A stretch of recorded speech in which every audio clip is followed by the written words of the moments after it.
Welcome to Season 3 of the Yoga Therapy Hour podcast. My name is Amy Wheeler, and I'm your host. We are so happy to tell you all that's happening in the world of yoga therapy, and we love to find guests from all over the world so that we can share and learn and grow together. Some of the things that are happening in Season 3 that we find so exciting is that not only are we continuing with the free gift that we are giving out every single week in Season 2, and you can see more about that in the show notes.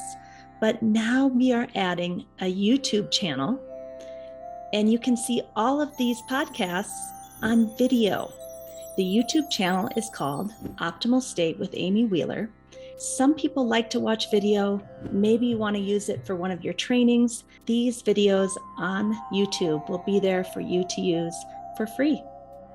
We would love your support. We have opened up a Patreon page that is going to help the podcast flourish and grow. You can help us to expand and grow and create more content for you. And we'd love for you to visit the Patreon page, which is called Optimal State and Yoga Therapy Hour podcast. So let's go into our guest today, and please nourish yourself, take time for yourself, and really relax into listening to the podcast.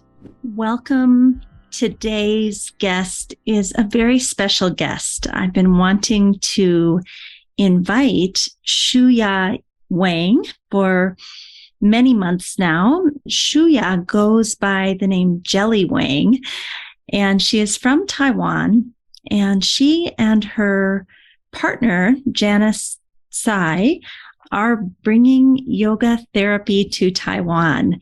And I was supposed to possibly go visit them and do a workshop in October of 2020. But when the pandemic hit in March 2020, all travel from the United States to Taiwan ended up getting shut down, and I was not able to go. However, I want the world to know what these two pioneers are up to over there, because it's pretty remarkable. They are some of the only people over there that even know what yoga therapy is, who are planting all the seeds for many generations of people to understand yoga therapy, the benefits, and what it can do for people in Taiwan. And one of the things that I think is very interesting that Jelly or Shu-Ya talks about in this interview is that Taiwan is a very conservative culture. They are taught to obey and listen to their parents and their teachers and even their spouse or their partner, that it's almost rude to have personal opinions. You should really just go with the flow. And that yoga therapy is a little bit at odds with that, meaning it's about self-empowerment. It's about transformation. It's about sovereignty and knowing who you are and what is going on inside you in terms of sensation, emotion, interoceptive awareness, that is a little bit of a foreign concept to some people in Taiwan. And so I find it a very interesting interview. Jelly also talks about the different types of healthcare that she's kind of competing with, if you will. Of course, we don't consider it competition, but there's allopathic Western healthcare, which is provided for everyone in the country.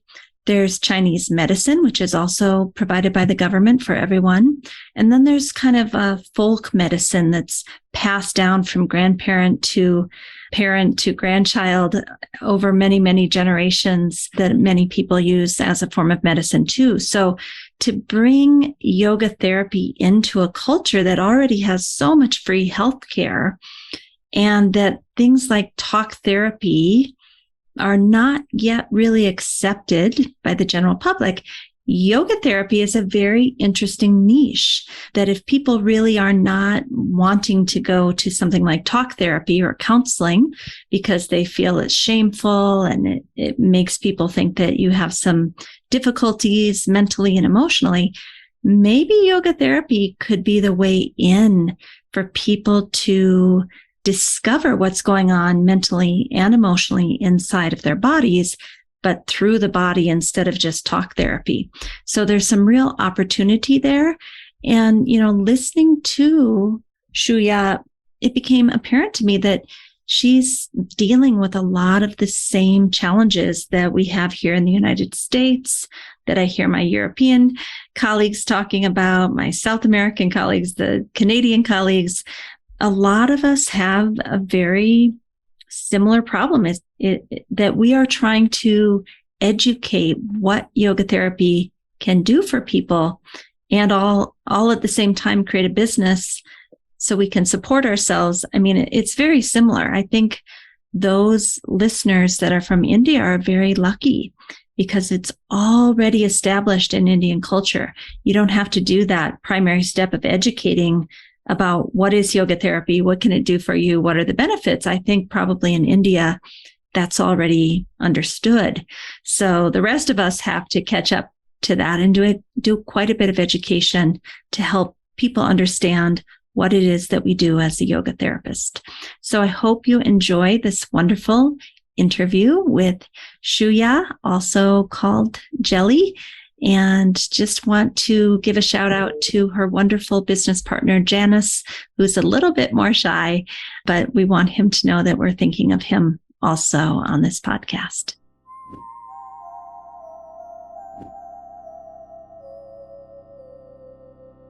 I would love to welcome our guest today, Shu-Ya Wang.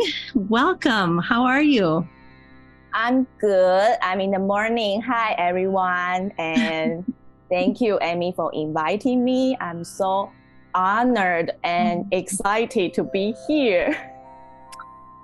Well, you are an inspiration to me. I saw you at the IAYT conferences and other places, and I'm just in awe of you. We call you Jelly. Yes. Anyone wants to know. And you're from Taiwan, and yes. You are a Taiwanese woman. And yeah. I guess I'm just in awe because I feel like you are bringing yoga therapy, you and your partner, Janus, who I want to give a lot of credit to.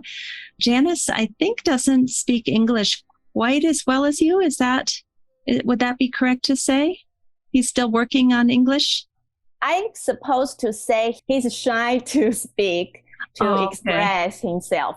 He has lots of ideas, but he's a shy guy basically. So okay. So that usually Jelly and Janus come together. They're a package. And today we just have Jelly, but we want everyone to know that Janus is also with us in heart and spirit, and that you two really work well together, I think. Yeah, we are trying our best. Mm-hmm. So Jelly, let's just start out. You're a pioneer of yoga therapy in Taiwan. Where are you located in Taiwan? We are now in Taipei, or we can say New Taipei City. Yeah, Taipei City and New Taipei City, they are combined together, just two different governments. Right. And do you actually have a yoga studio there? Yeah, Janus has a yoga studio there, and I work there. Mm. And are yoga studios common in Taiwan? Oh, very popular right now. Nowadays, we have lots of yoga studios, gyms, or personal studios, something like that, or sports centers. Mm. Yeah, and even in dance studios, they all have yoga classes, very popular. I'm so surprised about that. And are most of the people looking at yoga kind of as a fitness activity in Taiwan? Absolutely, right. Actually, most people still think yoga as an exercise. And of course, because of the advertisement to tell people you can have a good body shape, you can keep your beauty, keep your edge through yoga. So kind of those words can attract more people, particularly girls, young girls and women. So that you would say most of the people that do yoga are young girls and women. Yes. Yes. So what about yoga therapy? What is going on in Taiwan with yoga therapy? Are you one of the only people doing yoga therapy right now? Not only me, Janus as well. When we check the IAYT website, we also found another Taiwanese teacher who is also accredited by CIAYT, but she is kind of doing his personal studio or something like that. So she doesn't connect with us. Yeah, she doesn't connect with us at all. So Janus and I works on yoga therapy. And also we have some teachers who had ever attended yoga therapy training from Phoenix Rising Yoga Therapy. And they all try to add those essence into their yoga classes, their general classes, and they try to deliver those essence to their own communities. So, just to give Phoenix Rising Yoga Therapy a little shout out with Michael Lee. I know he's traveled to give workshops with you and Janus at the studio at least 2 or 3 times now. 3 times, yeah. Since 2018 till 2019, before a pandemic. Yes. And so are you saying that some of your teachers took the Phoenix Rising method and they're taking parts of it and implementing it into their group yoga classes? Is that what you're saying? Yes. Right. Wonderful. And a lot of people don't know this about me, but I took all the levels of Phoenix Rising back in the early 1990s. Yeah, we know that. I forgot if it's Michael taught us or Toshi taught us. I forgot, but I know. Yeah, I love Phoenix Rising. I feel like this idea of self-exploration and interoceptive awareness and finding the feelings that are coming up and tell me more about what's happening in your body. I still use a lot of the method in my current yoga therapy practice. Right. So it sounds to me like Phoenix Rising is kind of the type of yoga therapy that you and Janus are bringing to Taiwan. Yes, it's true, because we noticed most teaching still tell students how to do, what to do, you should do, but we can resonate with that due to our culture and our education. Since when we were in the schools, we all were asked to listen to teachers, follow to teachers. All you have to do is to learn, read, memorize, and take the test. So it's kind of invisibly build our learning habit. And like a brainwashing to say, your learning way is right. This is the correct learning way. So to me, when I first time met Phoenix Rising Yoga Therapy, and I've never forgotten when I was in Japan, the very first morning class, after the practice, Toshi asked me, what's your intention today? And then I was shocked. I didn't know what I should reply, because I'm accustomed to listen to teachers. In this training, you have to tell me what we are going to do today. Why do you ask me what's your intention today? Yeah, but I very frankly, I say, I don't know. And with a little bit embarrassed smile. But Toshi is very nice. He smiled to me. He said, that's okay. Yeah, so it's kind of a big shock for me. During the training, during the practice, I just like fight with myself. I want to have the answers, but why? Why I need to find my answers by myself? And I remember during the training when we discussed the whole training and when we discussed how to apply this method to our teachings when we back to Taiwan.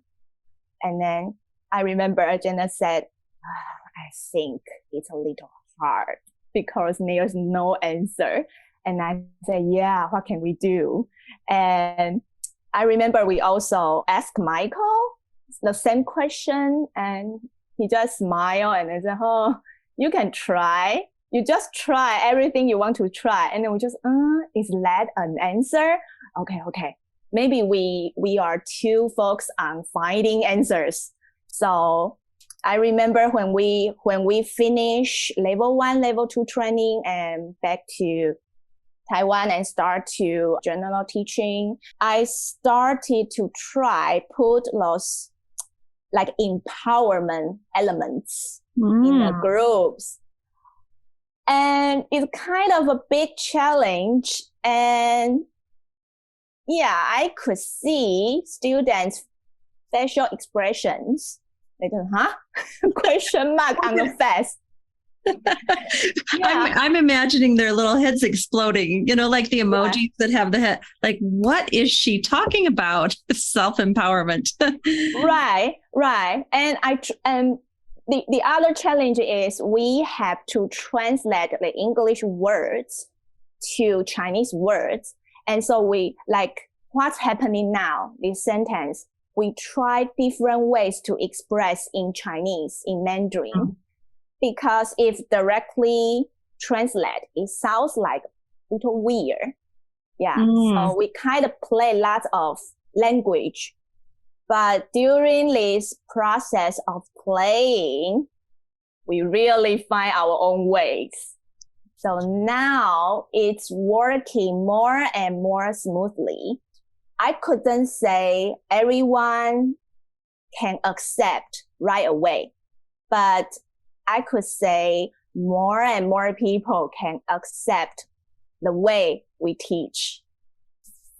So I'm just curious, what, instead of what's happening now, or what are you feeling now, what would be the way you would say that in Chinese to make them comfortable enough to explore what they feel or think?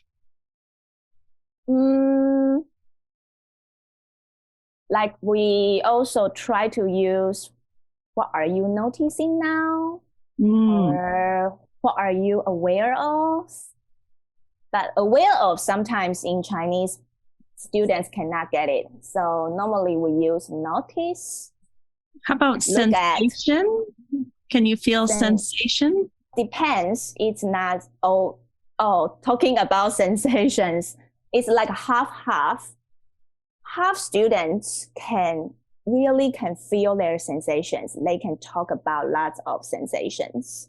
But half students, they just, what are you talking about again? Or sometimes we really annoy students or clients. Yeah. Don't ask me sensations. I have no feelings. You just tell me how to do, what to do, please. Yeah. So sometimes I just, should I give up? Sometimes I feel, this is a good thing to practice. But along with their reactions, I also doubt myself if I am not good enough to lead them to this part, right? And your Taiwanese and or Chinese students, are they interested in going inside and learning about how they feel and talking about how they feel? Do they like that? Yeah, some of them, yes. Yes. Some of them really like to do that and really feel that way. Yeah, but some of that is like kind of two groups. Some of them they don't. They just want to make their physical body stronger and healthier. That's all. They refuse to me. Don't talk anything inside. Just tell me outside. Yeah. And then you go along with that. If they just want the physical and they don't want to explore emotions, you just give the physical. Yeah. If they ask for that, I just provide a physical practice for them. But I try to wave some inside stuff, some emotion, sensation, like other koshas into. And I did not particularly emphasize on those words, but I found out day by day, and it's like they were affected by those words, and some of them in some day and sometimes suddenly say, I seem to feel how you say about sensation, or how you say explore your inside, something like that. But they still refuse to explore inside. They just, I feel that, but I don't want to do that. Right. I admit there is such a thing now, but I still don't want to do it. Right. And right. do you think that is more cultural, or do you think every culture has people that do not want to explore mental, emotional, spiritual things and other people do? I mean, is it any different than the United States or Europe or India? Originally, I thought it is because of our culture. We are more conservative. We were taught you cannot talk about your sensations, your feelings. Even you have bad emotions, you have to hide yourself. Expressing bad emotions is a bad reaction to everyone. It's implied. We were taught about that very strongly. Right. But when I was traveling to other countries, including United States, and met different people, I think it's not, part of them is culture, but I feel like it's the whole society or a whole universe give some kind of hashtag. I always like to say hashtag. Don't express yourself. Express yourself is implied. Right. Yeah. Right. And we have, I mean, I don't know about the Taiwanese culture, but I know from my students, there are plenty that just, for whatever reason, do not want to go there. So maybe you're right. Maybe it's the whole world or the whole universe. We see people who are more likely to express themselves or to say, no, thank you. That's not what I'm doing here. Right. So it's really interesting, but like we have so many talk therapists, counselor in the clinic, right? Okay. And then they do talk therapy, right? Actually, for most people, they still think going to see psychiatrist and talk to counselor is embarrassed, shame. So, which means everyone just thinks, oh, you have some mental problem. Yeah. So I think that's the part of reason make people, when they have some mental health problem and they really don't know what to do. Yeah. Right. It's interesting because when you say that, it strikes me that you could fill a very specific niche for people who don't want to feel shame to go to the counseling clinic. But if they do it through their body and through yoga therapy, it isn't as shameful. It's kind of like the same result with a different technique. Right. because they just thought that this is my personal stuff. This is my secret. You are the stranger. Why should I tell you? Yeah. So yeah. Yeah.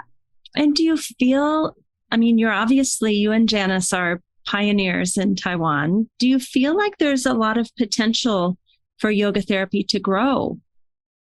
Oh, yeah. I have the confidence that we have a big and wide space to grow up yoga therapy, but it takes time. Like now, we established Taiwan Yoga Therapy Association in 2020. And originally, we wanted to start all the events, like we invited you. Yeah. And we are ready. And then, okay, pandemic again. So, yeah, so it's kind of like stuck during these 2 years. But now it seems the whole situation is getting better. So, yeah, we are ready to go, and we are planning to start to present different workshops with different topics and courses. And also, we are trying to give something for participants who come to the workshops or courses, because we also notice that Taiwanese people like to get actual something when they participate one event, or like a free gift. So does that mean like a yoga mat, or does that mean a certificate or a free lesson? Like what kind of thing would a Taiwanese person like to receive? Certificate, of course. Certificate. And methods. I remember last year the whole situation was not so worse. So I presented one workshop about yoga therapy and breath. And then also we use feedback form for participants.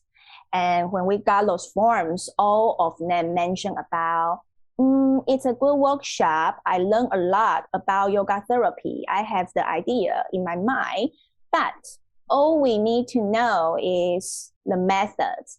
I want to, like, you have to give me 3 methods of breathing and which methods is good for which body part, or good for which kind of energy. I want that. And so when I read those forms, I just, okay, ask myself, how can I balance between giving methods and delivering, finding your own path? Yeah. Right. Yes. And yeah, makes total sense. So where would you like yoga therapy to go in the future? If you could see 5 or 10 or 15 or 20 years, what would you like to see for yoga therapy in Taiwan and for you and Janus? Janus and I really wish we can cooperate with professionals in different fields, just like what you are doing right now in the West. Yeah, lots of yoga researchers and scientists and doctors to join this field. Yeah, this is really what we really wish we can do that in the future, because, when you have the theory, the research support to your job, and then it makes the whole job more complete, can make people feel more relieved to do this job. Yeah. And then the second one is, of course, we wish more and more people can step into this yoga therapy field and find their own paths in their life journey.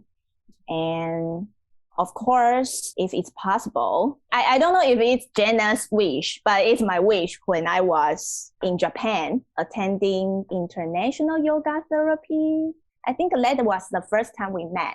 Yes, the Global Yoga Therapy Consortium in Sendai, Japan. People from all over the world came to share with one another. And that was actually the genesis of this podcast, was to to take all those people I had met from around the world and bring us together.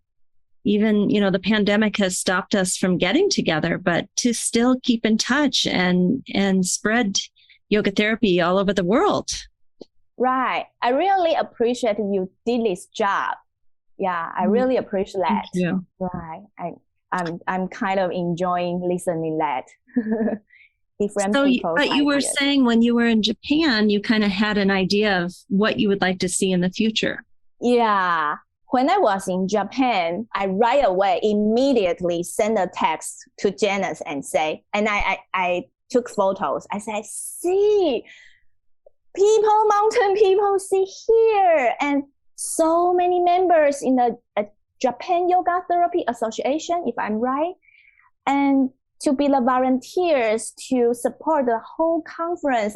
I think we also can have such a yoga conference in Taiwan, and we can invite great yoga therapists and researchers to come to Taiwan and have a yoga therapy conference. And in Chinese translation. I love that vision, because what a lot of people don't know is that when we went in Japan, a very, very small country, 1,200 people were part of the Japan Yoga Therapy Society. Yeah.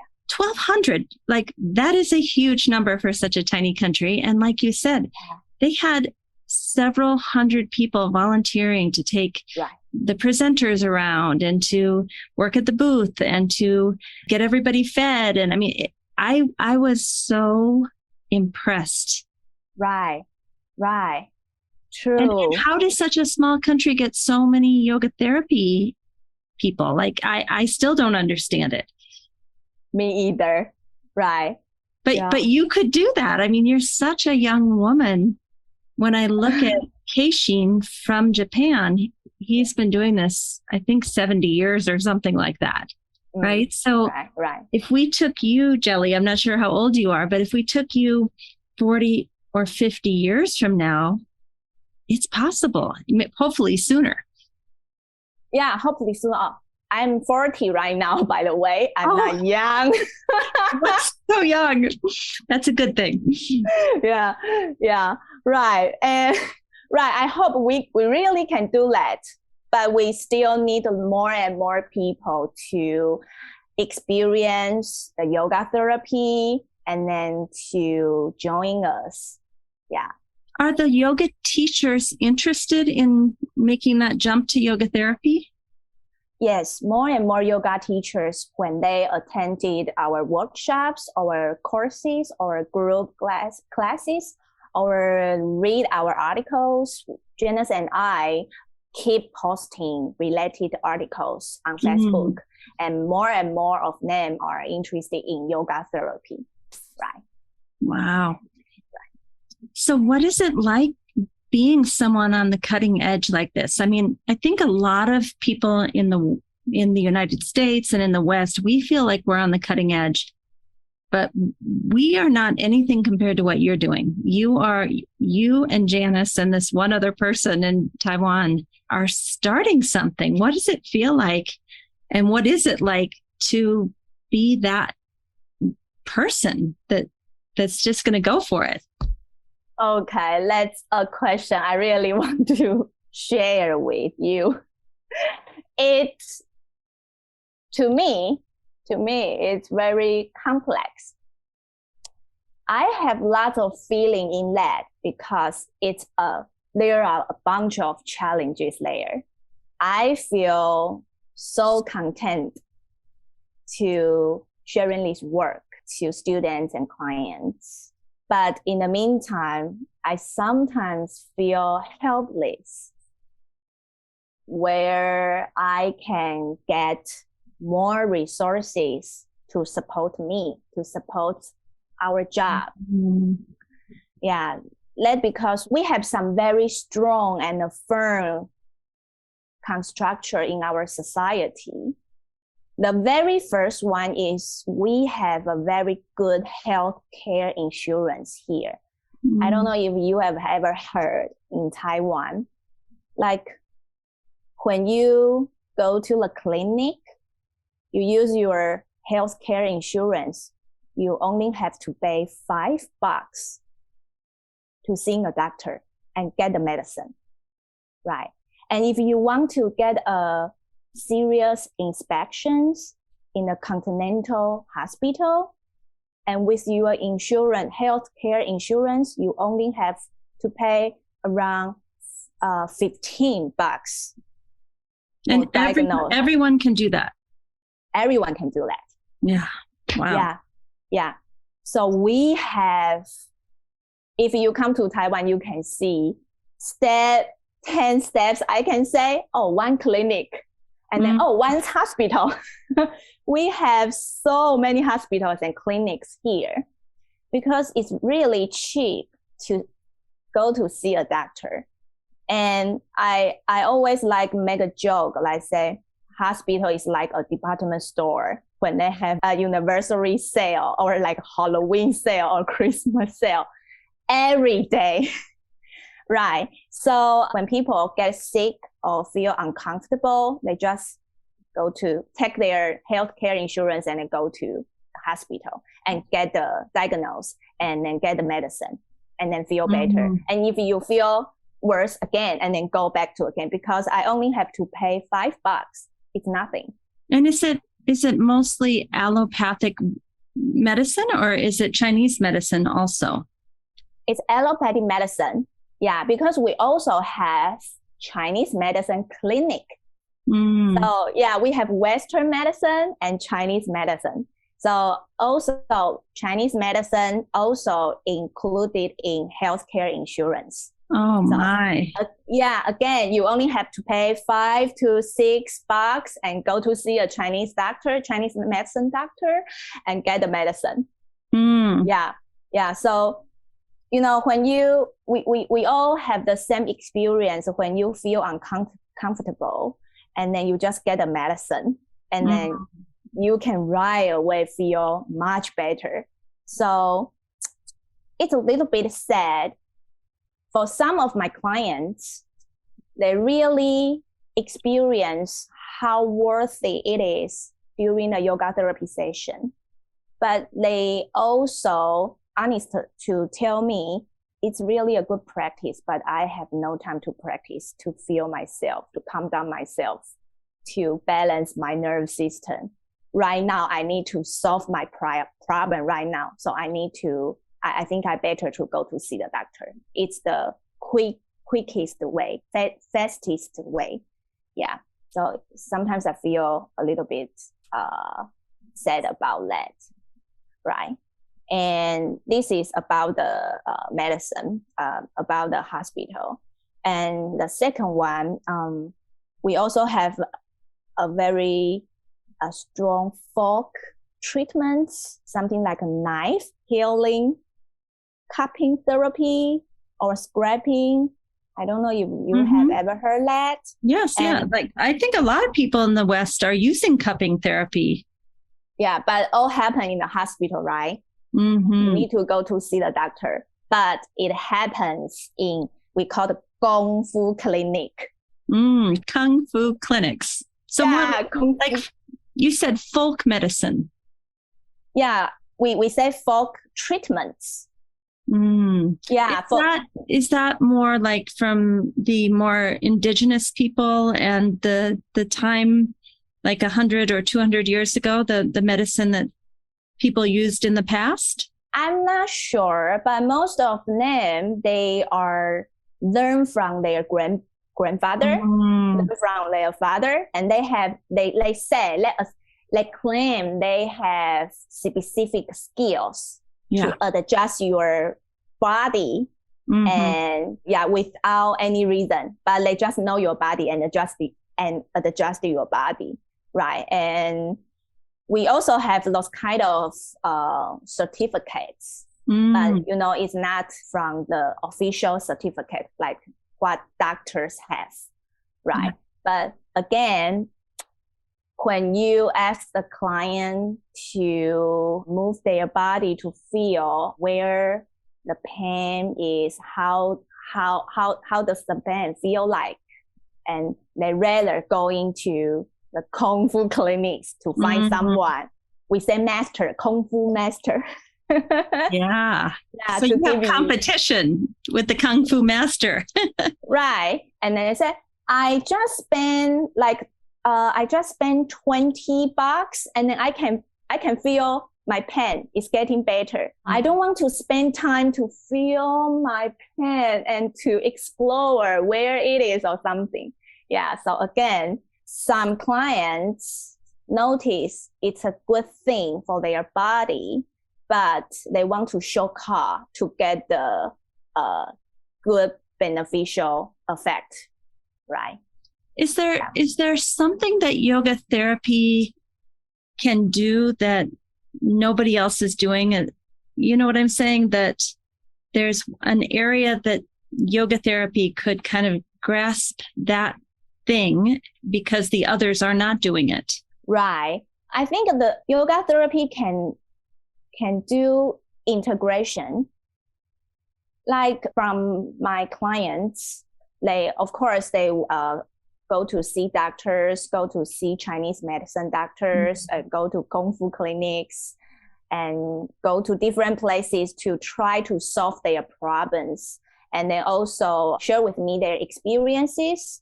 And then, I just listening and I help them to integrate with all the stuff, what they are doing right now. And some of them really get it. And, so it's connected. I can connect all of them. It's not separated. Some of them can get that idea, but some of them, still need time to get in there. So you're saying they get it, like the body, the mind, the breath, and the spirit are all connected, but others just, that is so foreign to them. They just don't understand that. Right. Wow. Right. I think as yoga therapists, you and I, it's common sense. Of course, it's connected. But I think even in the West, most of the population is walking around not understanding the connection, that their headaches are connected to their stress, or their back went out when they had problems in their marriage. Right. Like it's a very foreign concept to most people. Right. True. So it is the worthiest part of yoga therapy, but also it is the most challenging part of the yoga therapy. Rewarding and challenging. Right. True. But you said that I think when we were talking earlier, it sounds like you have plenty of clients. Not plenty of clients, but I try to reach different kinds of clients since I started my yoga therapy training in 2015. And even I just gave them only one session, but my goal, my intention is to acknowledge different people with different personalities and backgrounds and what their reactions to yoga therapy. Right. I just want to know. So I heard a lot of feedback like that. And then originally I gave myself a kind of pressure, like I must deliver the essence of yoga therapy in Taiwan. I need everybody to know how great it is. So like just why I say the cutting edge is sometimes I feel helpless because I want to do that, but the result is not always match up with your thoughts. Right. Your expectations are not always met. Right. And by that, you mean you might give yoga therapy to someone and they just don't get it. And that's okay. Yeah, that's okay. Yeah. And I remember when I started to this work, and sometimes clients couldn't get anything of that. And, with a huge confusion after the session. And I'm so sorry. That sounds painful to hear about. Right. And I doubted myself. Okay, maybe there's something wrong. And I need to, all I thought is, how can I progress myself with different ways? But after some clients and after lots of self-practice, I realized that it is okay. It's true, it's a truth. Not everybody is suitable for yoga therapy. But if I can inspire them some inspiration after yoga therapy, maybe after yoga therapy session, and then they thought, oh, actually I can go to attend music therapy. Then I also did a good job. For some people, then I realized that for some people, I always like to say karmic connection. Maybe there's no karmic connection between he or her and yoga therapy. And I think this is so important to talk about. A lot of yoga therapists that I talk to have the same feeling that they want to deliver the essence. It's made such a difference in their life and it has changed everything for them. And they go and the client doesn't really get it. And then they start self-doubt and wonder if they did it wrong. And, I think it's a very normal thing to experience. Right. It's normal. Yeah. And I also can resonate with that because some people, they also like to provide their suggestions to me. Oh, you should do that. You can do that. But I really go to try that. But finally I found it's not for me. Yeah. So, okay. Thank you. I have tried, but it's not for me. So I did not choose that method, something like that. So yeah, kind of. And Jelly, what made you love yoga therapy so much? Did you take a session and have a really good experience, or what made you go down this path? I was transformed during yoga therapy journey. Yeah. And I think the transformation is not transformed right away. It's when I look back, it was transformed once at a time. And that's one day I remember when I woke up and then I suddenly felt something and I just felt, I was different. Yeah, like what I just said, I was born in a very conservative culture. I was educated by listening to teachers, listening to your parents. Like you have to follow in every rules. You cannot have any your personal opinions. All you have to do is to obey your boss, obey everyone. And yeah, I really did that, but at the same time, I felt so painful. But by that time, I didn't know what happened to me. I just felt I was struggling. I was painful for that.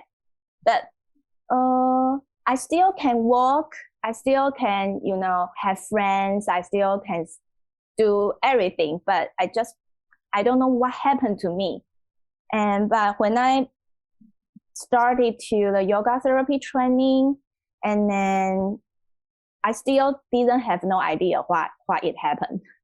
But along with the practice day by day, I started to feel there is something changed, but not my body, because I get used to using my body for couples of years. But I start to, my mental state feels like changed, but I couldn't describe. I didn't know how to say it. And then after that, I feel my emotion state also changed. And when I saw one thing, I had different views around one thing. And I didn't mean to do that. It just came up naturally. I think it's a natural change until one day I woke up in the morning, I just felt, I felt I was different. Yeah. And I was so excited about that. I remember I text to Michael. I said, I feel what transformation is, because he likes to talk about transformation. Transformation. Yeah. Why is transformation? And I think, that's the transformation. Right. Yeah. And again, that's Michael Lee from Phoenix Rising. And did you get pushback on that? Because if you've been one way your whole life, obeying and listening and being a good girl, and then suddenly you have this inner transformation allowing you to see a different perspective and feel your feelings, and like, did the people around you accept this new Jelly? Yeah, people around me start to feel I'm different. Yeah, and my mother talked to me. She said, one day she said, you become more mature. And you become more stable. Yeah, and I said, oh, right? Oh, really? And he said, yeah, I'm your mother. I know you, okay? Yeah, and also because of this transformation, I know that I have my own empowerment to decide everything. So I also gave up one relationship, that relationship that I have been there for couples of years. It's a long-term relationship, but at that moment, I realized I need to give up that relationship. I couldn't do that because during the whole relationship, most of the time, I obeyed my partner, my ex-partner, right? And then it shocked lots of people. They say, you look so good. You guys look so good being together. Why did you do that? They thought I was crazy. But I said, no, I was very clear what I am doing right now. Right. But it really shocked. You're leaving me speechless. Really? I mean, I think this is what we call sovereignty, internal sovereignty. Right. That's the word. Thank you. Right. So beautiful. So beautiful. Well, Jelly, we have talked for an hour. We didn't think we'd get this long together, but I would like to know, is there any last things that we haven't said that you would like to tell us about yourself or yoga therapy in Taiwan? I think I have talked a lot about that, but yeah, I know it's still a long way to go to make the yoga therapy more acceptable here in Taiwan. And I know it's a long way and a hard way to do that. But I have so many mentors and idols, including you, you know. And I still hope to come once we get must come. Yeah, please. We had planned for October of 2020, I think. That's what I was talking to Janus about. I think that was it. And then in March, the pandemic hit, and right. No way for this to happen. Right. So I say next year, right? I never forgotten your energy and the vibes when I saw you the first time in Japan. And you know, I remember when by that time I don't know, you are the chairman of IAYT, and that is Janus text me and say, find Amy Wheeler. She is the chairman of IAYT. Go find her and take a photo. And I said, okay. So I also asked Toshi. And then, you know, Toshi told me, and then when I first met you, I want to be a person like that. You know, you are one of my idol type or mode to learn. Yeah, so I like your energy, your vibes, your passion. Particularly, you share lots of stuff through media, Instagram, TikTok, Facebook, podcast, YouTube. You know, sometimes I feel a little shame that I sometimes feel contact like, oh, I post the article regularly. Okay. I have some YouTube video. Okay. But when I see your work, I'm not enough.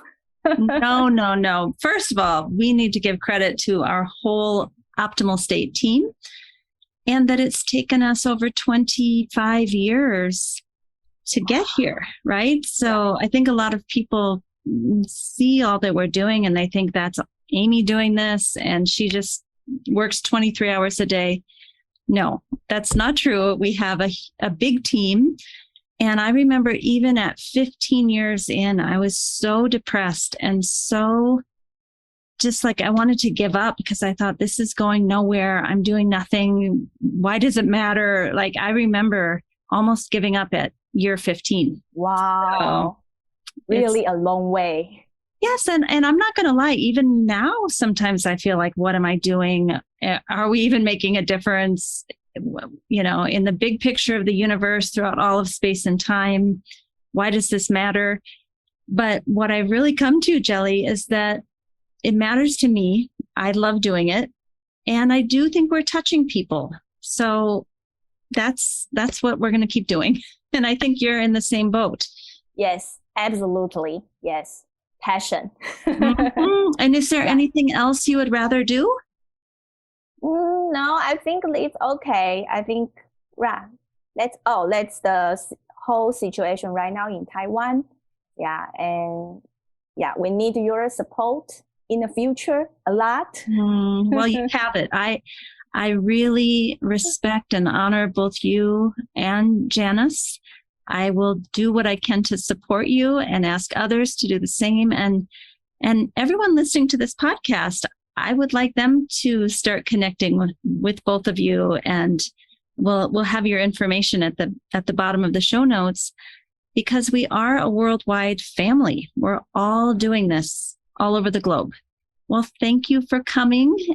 It was just such a pleasure. And your English is so, so good. So good. I'm in awe. Good. Thank you. I passed the test. You did. You did great.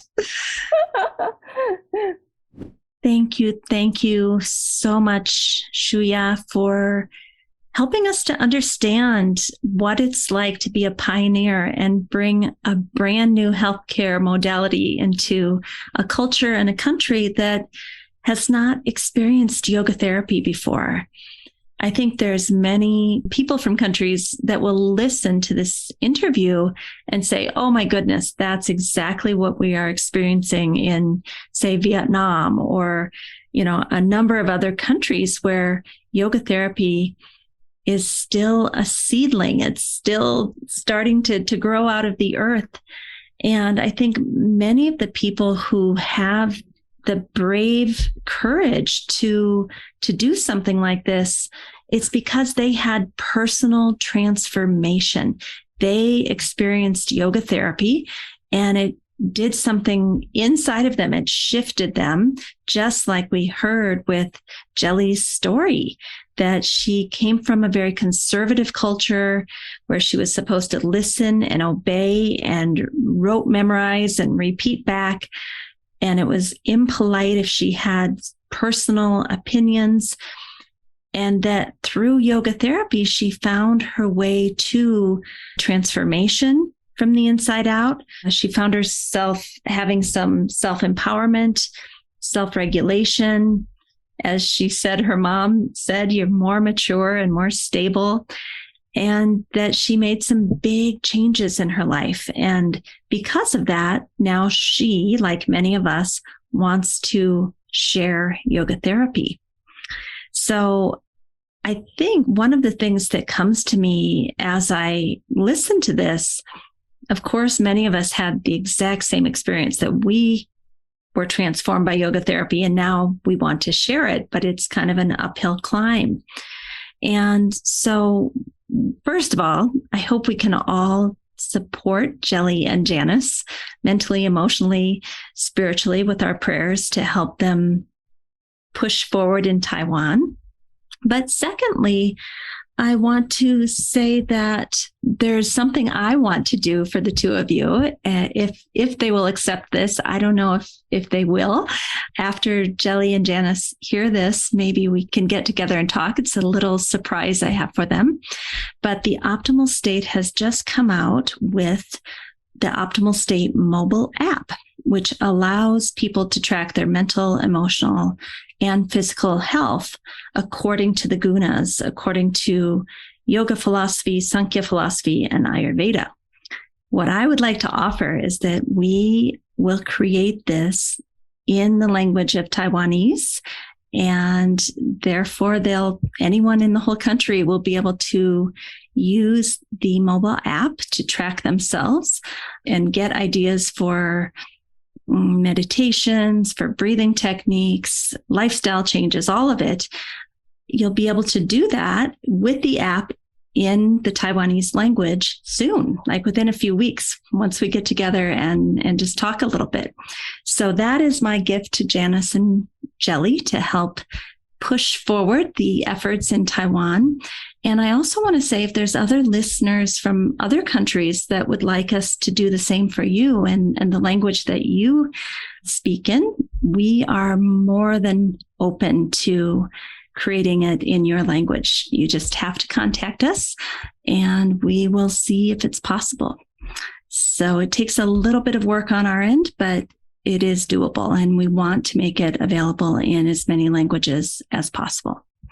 If you have not yet downloaded the Optimal State app on your Android phone or your iPhone, please go to the store and do it now. It's still free. We're just coming out of beta testing. It should be working well.